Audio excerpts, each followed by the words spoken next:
Hi, my name is Kermit Erasmus. Welcome to my masterclass with Capitec, a monthly series to inspire you to live better.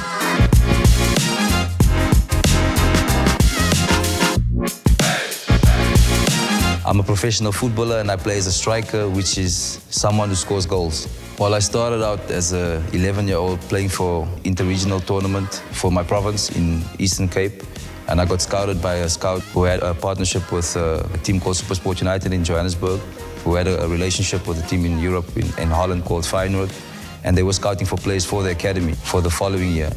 So I was lucky enough to be spotted at the inter-regional tournament I participated in. And I got scouted there to do trials. And the following year, joined the trials throughout the year, every school holidays. And we would know at the end of the last trials whether you make it or not. And that's when I got called to join the SuperSport Academy. And from that time, in 2003, I left Port Elizabeth to join the academy, where I was probably the only colored kid amongst all kids from different backgrounds, races. And funny story, I actually cried to go back home the first day because I didn't really have anybody to talk to, because all the other kids could mingle with one another because they could all speak a common language. And I couldn't speak any other African language but English and Afrikaans. So it was a tough challenge for me, but here I am today. Well, I was 7 or 8 years old when I started playing at a local club back home. But when I really realized I could make a career of this was when I was at the academy, playing for SuperSport United and being part of tournaments, traveling abroad and seeing the world, was when I really got the motivation to give this career a go. And that's what made me believe that I could become who I thought I could become in football.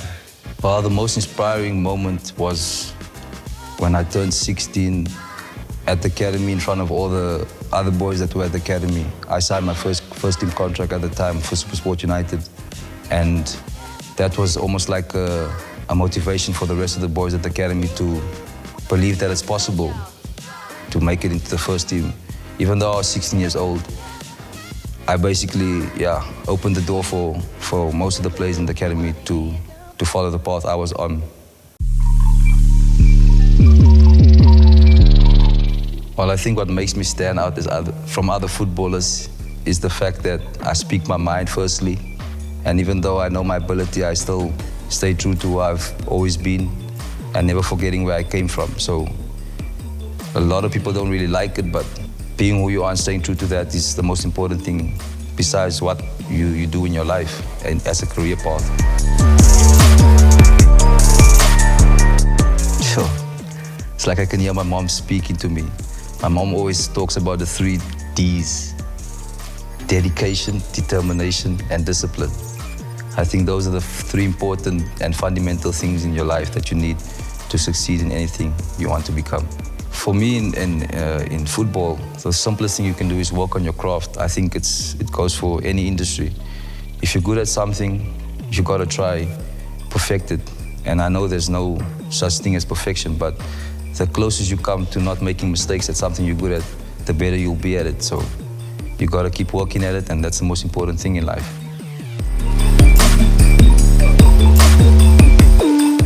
Well, the costs that occurred in my career is the sacrifices I had to make. One of the things that I've had to sacrifice is my teenage years. I never really had a teenage upbringing because my life was constantly traveling, being part of the academy, not being at home or growing up with my parents. I had to basically be disciplined enough to do my own homework at the age of 12 or 13 years old, where I was so used to being helped by my parents with projects and things like that. So that was one of the things that I had to face from a young age. Confrontation is one of the things as well, where at the academy, you're basically judged on your performance, not only on the field, but also at academics. So if you don't do well at school and you're only doing well on the field, you get a one-on-one meeting at the end of the year, and the coaches will decide whether you stay or not. And you had to be good at both for you to be able to stay there. So those are some of the things that I had to face at a young age. Well, my dad had a big influence in that. at the time he was unemployed, he took time out of his day to nurture the skill I had. And in doing that, it's just the love I had for the game, Football has been in my blood since I was born, and I've had a ball since I could walk, and I've loved football ever since. So if I would say the steps to taking the career path I've took is just believing in who you are, keep doing what you've been doing, work hard, train every day, stay disciplined, and just pursue and believe. It's the most important thing. Choosing the right financial partner is important because, as we're living as people, we got to make a living to prepare and plan for the future. And in doing that, your financial partner is important because they provide those things that can help you save and invest in the right manner, all based on your financial budget. Well, at this stage of my career, what would come after soccer would be something that I've started, a journey that I'm going on in the media space, a podcast that we've actually launched called Plug Podcast. And it's basically just spreading the knowledge on things and experiences that I've been through, that people that have been through that are like us, and situations that people can relate to. It's just for people to understand that we're human, we have the same problems that other people have, we go through the same challenges just like everybody else, and hopefully it will inspire and motivate people to pursue their careers and to take the steps into the things they need to do in their lives. What motivated me to go into the content space is the fact that as a footballer, going throughout my career, I never really had the guidance of a senior player or somebody that we call an OG guide us on the things that we need or shouldn't do, not only in football but in life, So going throughout my career, I've seen that there's something lacking as experienced senior players, not only guiding players on the field but also off the field.